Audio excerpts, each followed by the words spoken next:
Hello friends, जय भारतवर्ष, जय माता जी। डॉक्टर जयेंद्र सिंह जाडेजा बोलता हूँ। ये देश के समक्ष कुछ बड़े इश्यू आ गए हैं। सबसे बड़ा इश्यू है बांग्लादेश का। उसकी जो इसका एनालिसिस है और उसकी जो बात है, मैं आपको एडवाइस कर सकता हूँ। देश की गवर्नमेंट को, आप सबको मैं प्रपोजल दे सकता हूँ। उसके पहले बैकग्राउंड समझने की बहुत ज़रूरत है। पाकिस्तान और बांग्लादेश तो बहुत रिसेंट पास्ट में भारत देश का हिस्सा थे। एंड दूसरी तरफ आप देखिए, China, Taiwan was never part of China. तो फिर भी चाइना कहता है कि ताइवान हमारा भाग है, हमारा भाग है। उसको बोलता है, उसके ऊपर भी दादागिरी करता है। ताइवान के ऊपर भी प्लेन भेजता है, दादागिरी करता है। फर्म डिसीजन है कि ताइवान हमारा भाग है, Taiwan. Tibet was never part of China. पुराने समय में भारत का भाग रहा है, चाइना का भाग कभी नहीं रहा। तो चाइना को हड़प कर लिया।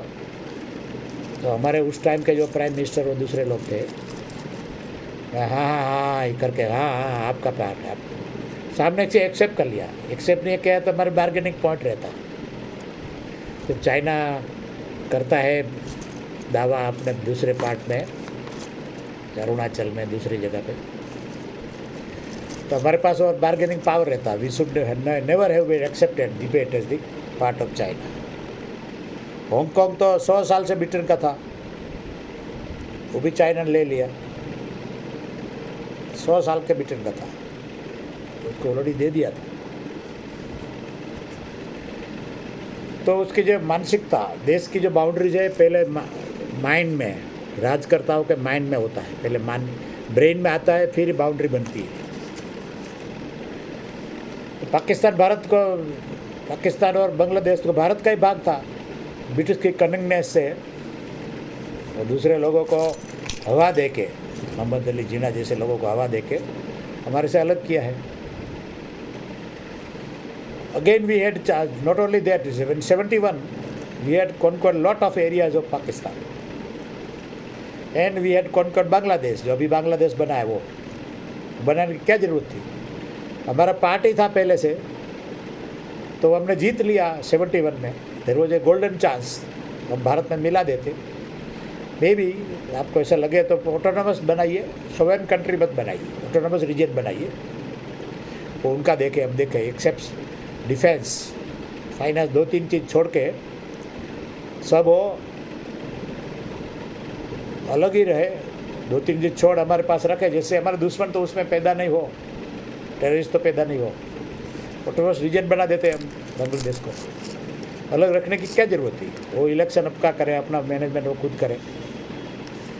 तो ये would have much benefited Bangladesh. अभी और चांस आया है कि बांग्लादेश का उधर केओस है, elected government has been ousted. तो हमारे पास और चांस है। हम कभी कहते क्यों नहीं है? We never tell that Bangladesh was favour is our part, it is part of Bharat. Pakistan, Bangladesh दोनों। तो why we should not accept it as our part of the India? Why? और एक बात तो सही है, तो उधर जो हिंदू थे पहले, अभी भी है, उसके ऊपर एट्रोसिटी होने वाली है। तो केओस हो गया है। दूसरे ऐसी पार्टी से, बीएनपी वगैरह हमेशा भारत विरोधी रही है। बांग्लादेश के जन्म में हमने किया,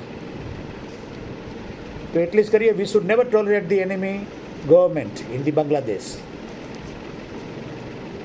इनडायरेक्टली अब तक तो करिए, पार्ट ऑफ इंडिया था। दुनिया का तो बताइए, it was a part of India. क्यों नहीं बता रहे आप? देश की बाउंड्री पहले राजकर्ताओं के मस्तिष्क में होती है। आपके मस्तिष्क में नहीं है तो कहाँ से आएगा?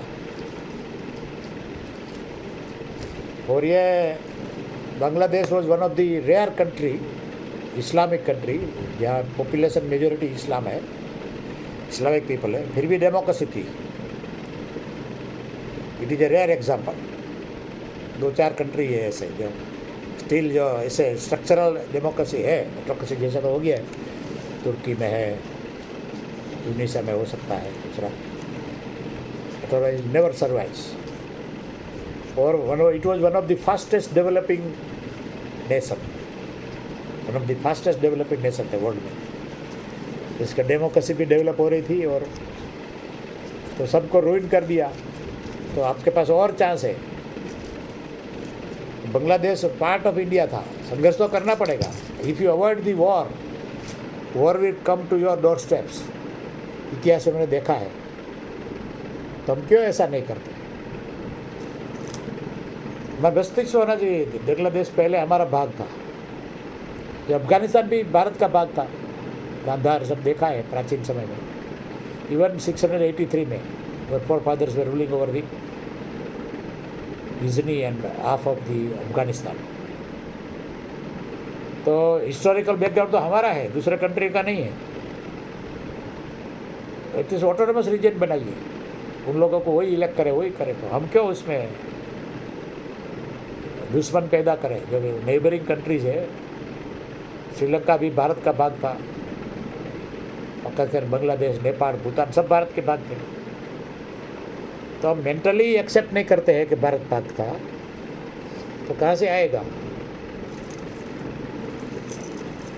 दूसरा इम्पोर्टेंट चीज़ है कि जो 1971 में पाकिस्तान का बहुत सारा इलाका भारत ने जीता था। जो धोखे से जब महाराजा हरी सिंह जी ने जब साइन नहीं किया था इंडियन यूनियन में, तो धोखे से पाकिस्तान ने, जो अभी जिसको पाकिस्तान और कश्मीर हम बोलते हैं, उसको हड़प लिया था।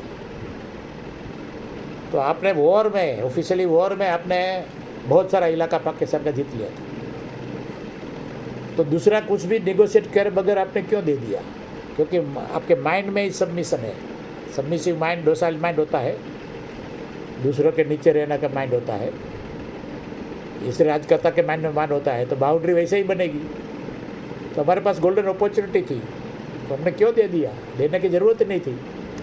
सीज़फायर हो गया सीज़फायर, हमें एग्रीमेंट करने की ज़रूरत नहीं है। 60 लोगों के साथ, जो कनिंग लोग होते हैं उसके साथ कभी एग्रीमेंट करो, डिस्कस ही मत करो। वहाँ आप आपके घर, हमें हमारे घर, जो नई बाउंड्री थी उसी में रहते। बांग्लादेश हमारा हो गया था, ऑटोनोमस रीजन डिक्लेयर करते। नहीं किया तो अभी भी चांस है। Don't never tolerate the enemy government in the Bangladesh. That is my golden advice. नहीं है तो we should attack, क्योंकि पार्ट ऑफ इंडिया था, क्योंकि अमेरिका का बाप का नहीं था कि उधर इंटरफेरेंस करेंगे। दूसरा था कि हमें we are weakening our security establishments. क्यों? क्योंकि अग्निवीर योजना आपने लाए हैं, इट्स वेरी डेंजरस। अभी एक्सेप्ट करिए। तो बनिया की सोच हमारी है, व्यापारी राजा कभी नहीं बनना चाहिए, संस्कृत में कहावत है। क्योंकि पेंशन नहीं देना था, इसलिए अग्निवीर योजना लाई। तो 5 साल में तो सोल्जर तैयार होता है। सोल्जर सिर्फ ट्रेनिंग लेके सोल्जर तैयार नहीं हो जाता, उसको सब स्ट्रेटेजी सीखना है, कैसे वॉर करना है, भूखे रहना है, कभी वो क्या साथ में रखना है, पानी कहाँ से लेना है, कुछ मुश्किल परिस्थिति है तो कैसे जिंदा रहना है, और कैसे दुश्मनों को मारना है। तो सीखने में 5 साल चला जाता है। सीख के फुल सोल्जर बनता है तो आप जाओ दूसरे को ले लो, नए को। तो नए क्या कर पाएगा? एक्सिप जो कोई भी हमारी मिस्टेक होती है, हिस्टोरिकल मिस्टेक, महान आदमी वो बनता है अपनी हिस्टोरिक मिस्टेक एक्सेप्ट करता है। बराबर। अब प्राइम मिनिस्टर मोदी साहब ने बहुत बड़े बड़े काम किए हैं, वी शुड एक्सेप्ट इट, बराबर, राष्ट्र के भले के लिए। पर ये एक मिस्टेक हो ही है, कोई भी ह्यूमन बीइंग होता है उससे मिस्टेक होती है, ये बहुत बड़ी मिस्टेक है। It weakens our security establishment. वो एक्सेप्ट करिए और फिर से बहाल करिए परमानेंट सोल्जर्स। और we should have army bigger than the China army. We should have more than 25 lakh army. उसमें जो વધારે ज़्यादा आर्मी आप करते हैं, 20 लाख के ऊपर जो आर्मी करते हैं, उसको अब अग्निवीर योजना में डालिए।